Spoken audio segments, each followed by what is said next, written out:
Vale, pues con la puntualidad que nos caracteriza, menos cuando empezamos tarde, vamos a dar inicio a la segunda de las ruedas de prensa de hoy, de las 30º Jornadas Internacionales del Cómic Villa de Avilés, y lo hacemos con dos autoras de un talento enorme, y a las que es un placer dar la bienvenida.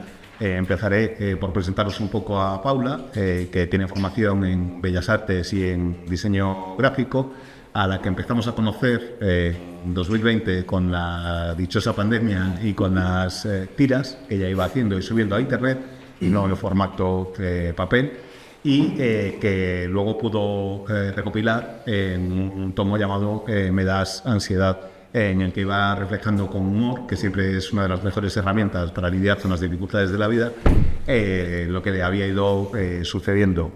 Y esa primera obra creo que marca en cierta manera lo que es la producción de cómic que hemos visto hasta ahora de Paula, con un estilo que parece muy amable y muy sencillo, aborda temas realmente muy duros, como ocurre sobre todo en el caso del Duelo, que es su primera obra larga concebida como tal, en la que trata una cuestión bastante personal, y lo hace con un estilo que parece un tanto naif, que parece como muy agradable, muy sencillito, pero que es del que de repente te va envolviendo hasta que te das cuenta de que te acaban de pegar un golpe, vamos a decir, por no utilizar otra palabra, en las entrañas.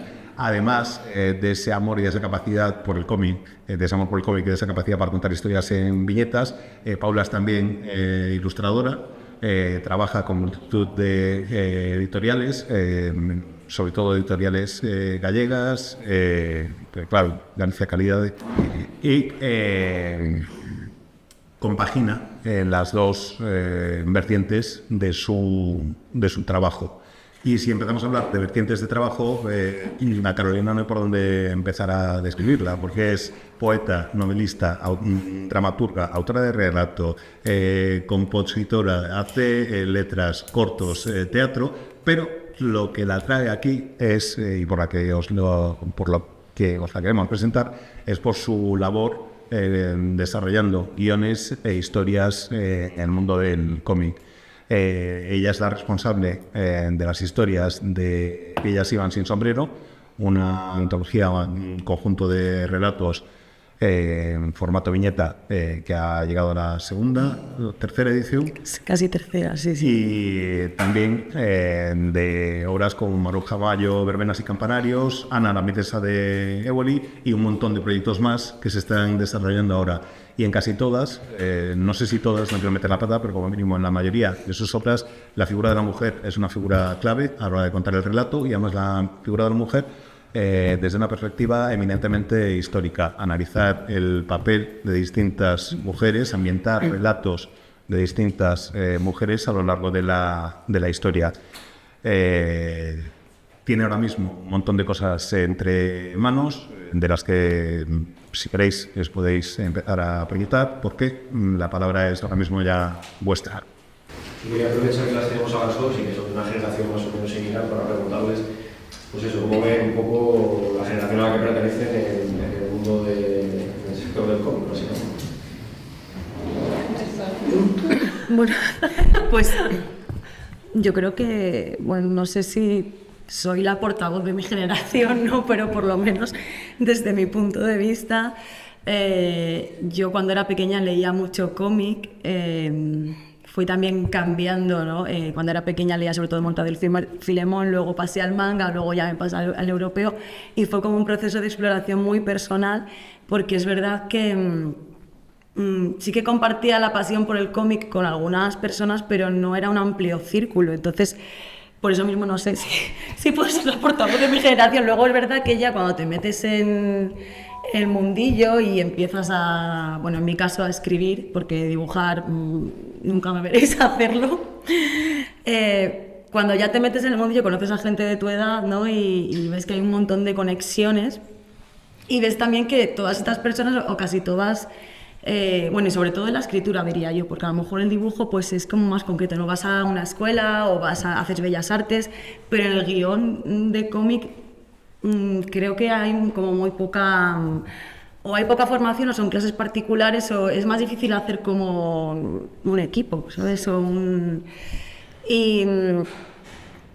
Y bueno, no sé, yo creo que mi generación, voy a decir cosas buenas, está llena de energía y de ganas de contar historias desde perspectivas muy personales además y no tienen miedo de experimentar y demostrar lo que son a través de este formato.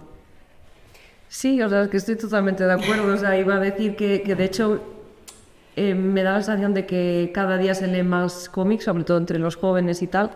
Y en nuestro caso sí que antes era como más raro, o sea, no se daba tanto. Yo recuerdo leer tebeos y ser la única de clase que leía tebeos a lo mejor. Luego sí que cuando me metí en el bachillerato de artes, por ejemplo, sí que ahí conoces a más gente, pues pero ya es el bachillerato de artes, entonces ya es gente más afín. Pero sí que hay muchas ganas, o sea, muchas más ganas de leer que antes, ganas de variar, que eso está muy bien, ya no es solo europeo, no es solo... Ahora se mezcla, pues está el manga, se mezcla con el europeo, el mangañol lo llaman, ¿no? Y cosas así, y yo creo que sí, que estoy totalmente de acuerdo que se hace, pues, un mix muy bonito y muchas ganas de contar cosas e historias.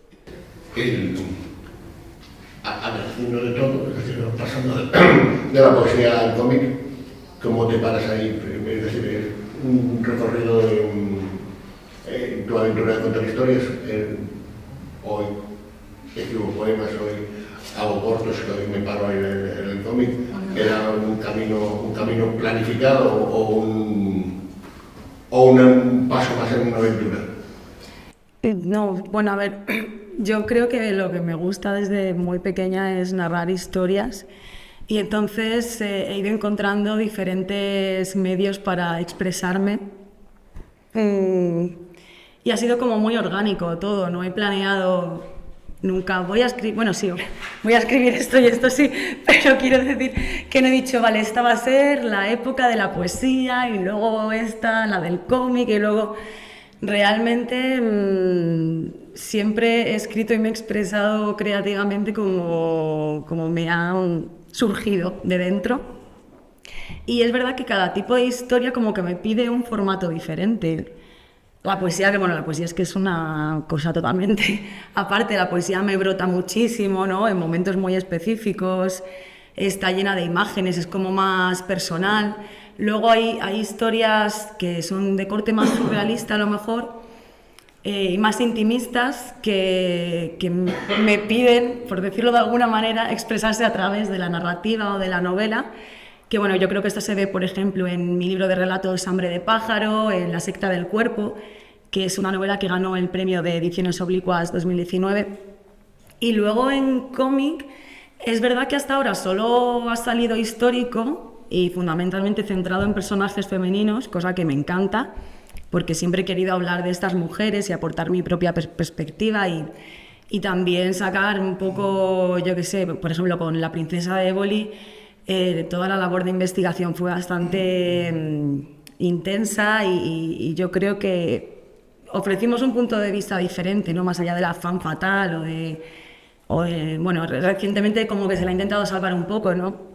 Es una mujer que siempre ha estado entre leyenda rosa y leyenda negra, pero, bueno, me estoy ya liando, pero en los proyectos que tengo de cómic, por ejemplo, pues estoy trabajando otros géneros. Y no sé, estoy ahora sobre todo centrada en cómic y narrativa. Pero, bueno, y teatro también he hecho, claro, pero no sé, lo considero muy orgánico todo. Mencionaba Diego antes, cuando empezaste en pandemia a subir viñetas, ilustraciones a las redes, que yo creo que le pasó a mucha gente en muchos sectores y en muchos géneros que explotaron en esa época. No sé cómo la recuerdas y cómo fue la transición entre compartir un poco con gente que no tenías muy claro quién era tu trabajo y pasar a, pues entiendo que creo que te autopublicaste en un momento determinado. ¿Cómo fue esa transición?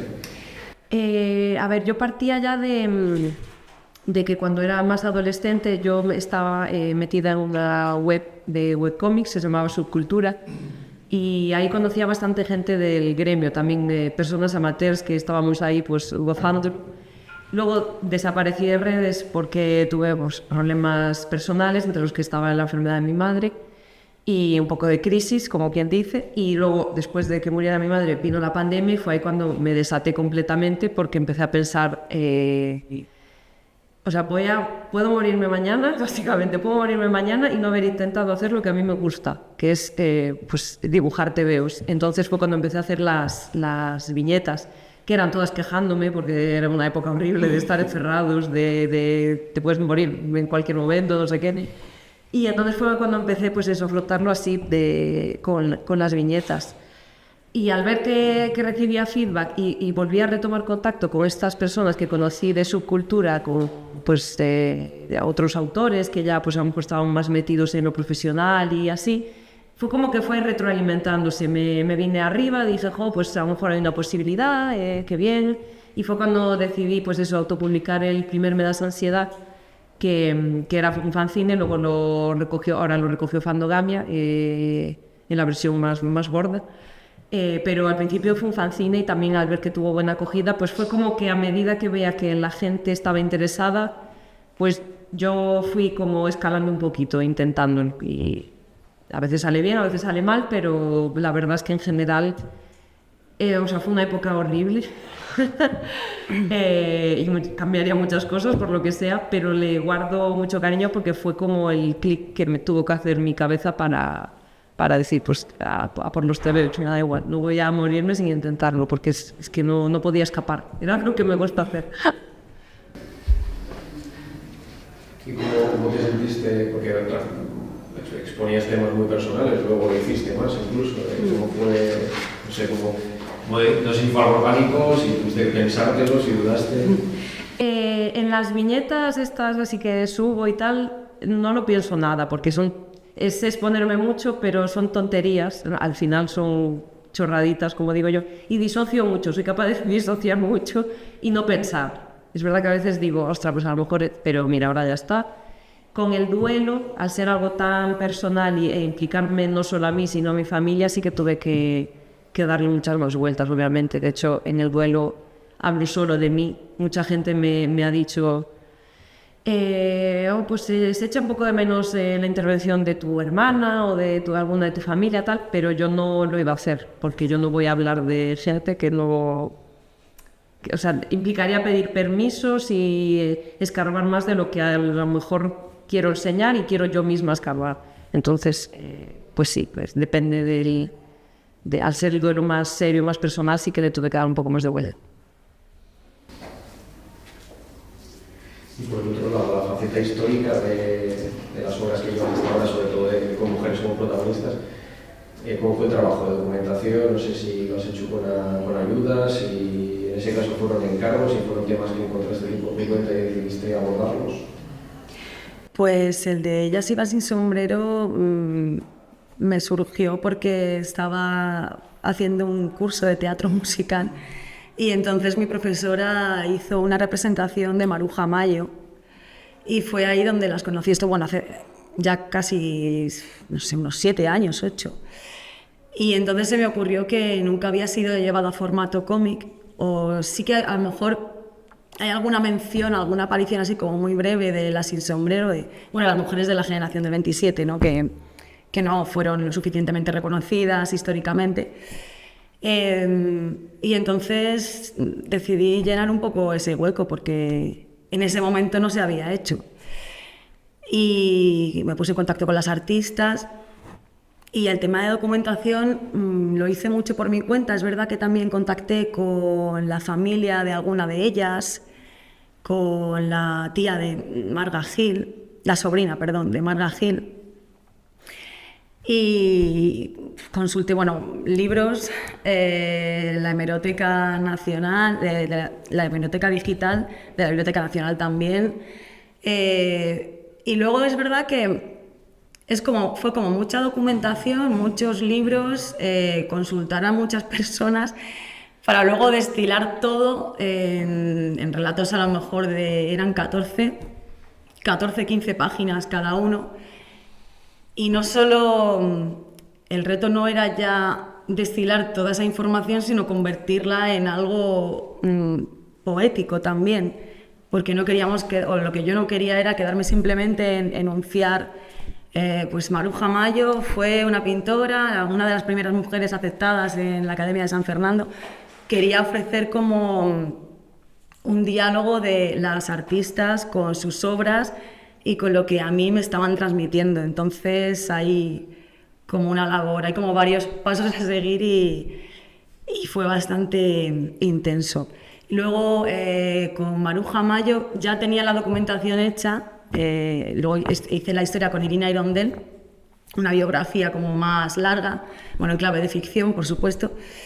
Y ahí, bueno, amplié un poco, claro, seguí leyendo sobre ella, y con la princesa de Éboli, pues un poco de lo mismo. Yo creo que es muy importante saber dónde juegas y conocer, bueno, cuanto más mejor, acudir a fuentes fiables y no dejar nunca de la documentación, teniendo en cuenta también que puedes, o por lo menos yo como escritora, hay ciertas cosas que me veo en la obligación de ficcionar, vamos, por el bien del relato.